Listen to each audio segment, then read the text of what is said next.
इस दास का जन्म ऐसे समय में दिया परमात्मा ने कि उस समय हम अपनी लोकल भाषा को अच्छी तरह समझ सकते हैं जो भगवान ने वाणी बोली थी।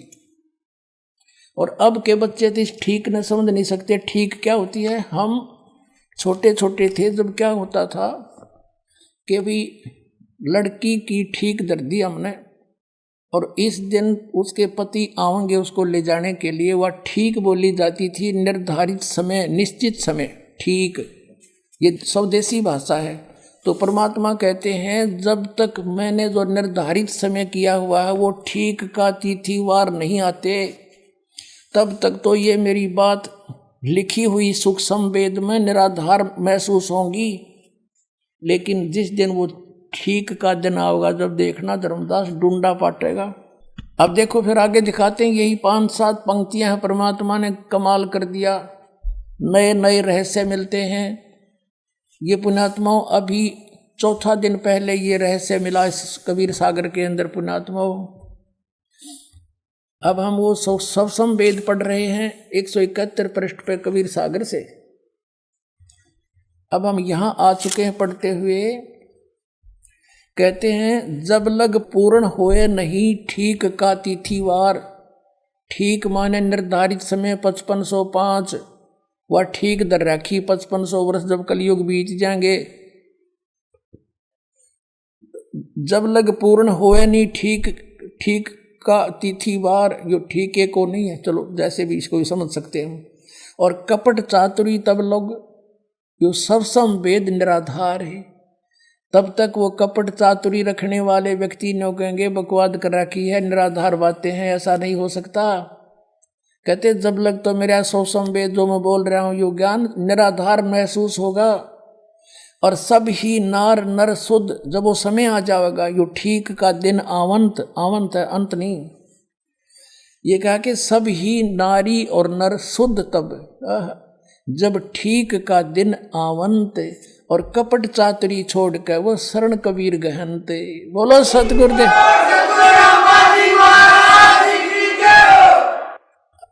स्पष्ट कर दिया परमात्मा ने कि जब वो ठीक का दिन आ गया, वो ठीक का दिन अब आ चुका पुण्यात्मा, वो ठीक का दिन। कहते हैं सब ही नारी नर शुद्ध, यानी सब बुराई त्याग देंगे, हाहाकार मचरी, लूट खसोट रिश्वतखोरी, दहेज ले लेके एक दूसरे को सता रहे हैं। कहते हैं सब ही नारी नर शुद्ध तब जब ठीक का दिन आवंत, यू आवंत है। और कपट चातुरी छोड़ कर वो शरण कबीर गहनते। अब क्या बताया है कि एक अनेक हो गए, मेरी प्यारी आत्मा भिन्न भिन्न मजहबों में बट गई, एक अनेक हव गयो, और पुन अनेक हो एक, सब मिलकर फिर एक होएंगे। और हंस चले सतलोक को सब सतनाम की टेक।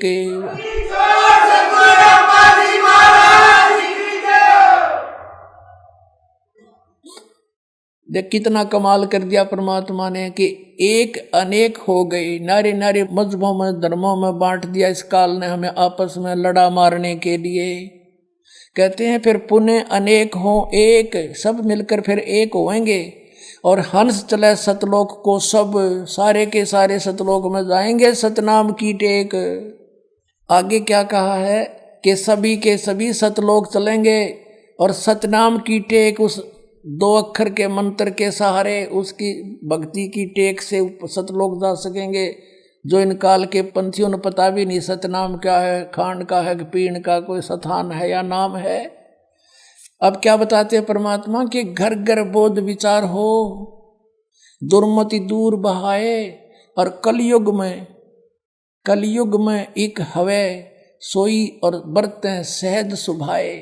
अब देखो परमात्मा ने क्या कहा है कि घर घर बोध विचार हो, दुर्मति दूर बहाए, और कलयुग में एक होकर सब बरतें सहज स्वभाव।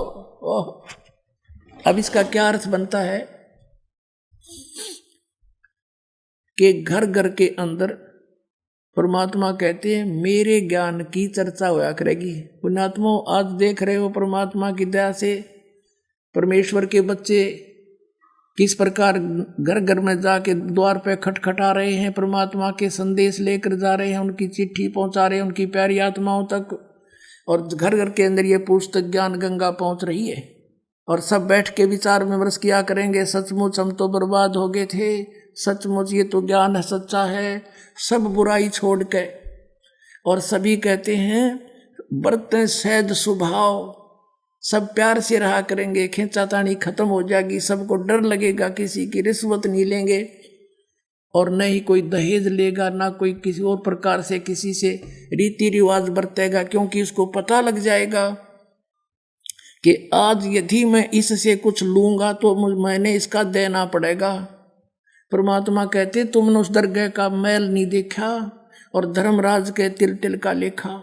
इसी प्रकार हम संस्कार आपस में उलझा कर यहाँ फंसे रहते हैं। जो परमात्मा ने आपको देना है वो निर्धारित है, और यदि तुम दूसरी अटकल से लोगे तो आपका पाप भारी है, आपके ऊपर वो पाप बन जाता है।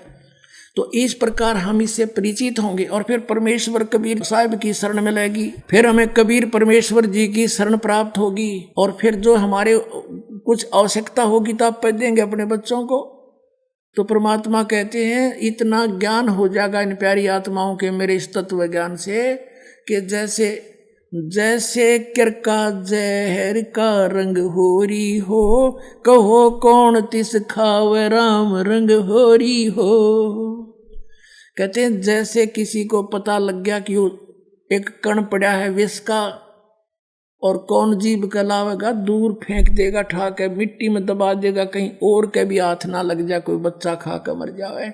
तो हमें ये जो रिश्वतखोरी या मिलावट करके, दहेज ले करके या और किसी तरीके से डाके चोरी करके हम जो विष इकट्ठा करते हैं, ये पाप दिखाई देगा, ये विष दिखाई देगा, और फिर ये ऐसा लगेगा जैसे जहर का किरका कण। तो उसके बारे में बताया कि अभी बच्चों को पता को नहीं तुम ये गलती कितनी भारी कर रहे हो, और फिर ये विष है विष, और ये विष दिखाई देगा। जैसे छोटा बच्चा होता है, उसको पता नहीं इस बोतल में क्या रखा है, और वो लगा के मुंह पी जाता है। एक शराबी शराब पिया करता था, उसने पीकर बोतल कुछ वो अपने भूस में दबा देता था, तूड़े में, गेहूं के तूड़े में छुपा देता था। उसका एक छोटा सा लड़का देखा करता था, उसने सोचा कि पिताजी कोई खास चीज पीता है, तू भी पी ले पीछे से। एक दिन उसने क्या किया, तूड़ा 10 वर्ष का बालक था, उस भूस को हटाने लगा, उसमें कीड़े मारने की दवाई थी एक बोतल में, उसने वो निकाल ली। उसने सोचा ये वही है जो पिताजी पीता था, और लगा के मुंह के 2 घूंट भर गया, मर गया। वो पड़ी पाई बोतल भी उसके साथ में। तो पुण्यात्माओं जब पता लग जाएगा कि इसमें विष है, अब सभी हम विष खा खा कर दुखी पा रहे हैं, किसी की आंख फूट गई, किसी का बेटा मर गया, किसी की बेटी मर गई, कोई किसी दुख से पीड़ित है, कोई किसी भयंकर रोग से दुखी है। ये हाहाकार क्यों मचा हुआ है? क्योंकि हम अपने कर्म बिगाड़े बैठे हैं। हमने पिछले जन्मों में कोई ऐसे पाप किए हैं जिनके आज दंड भोग रहे। किसी की आंख फूटी पड़ी है, कोई काना है, कोई कोढ़ी है,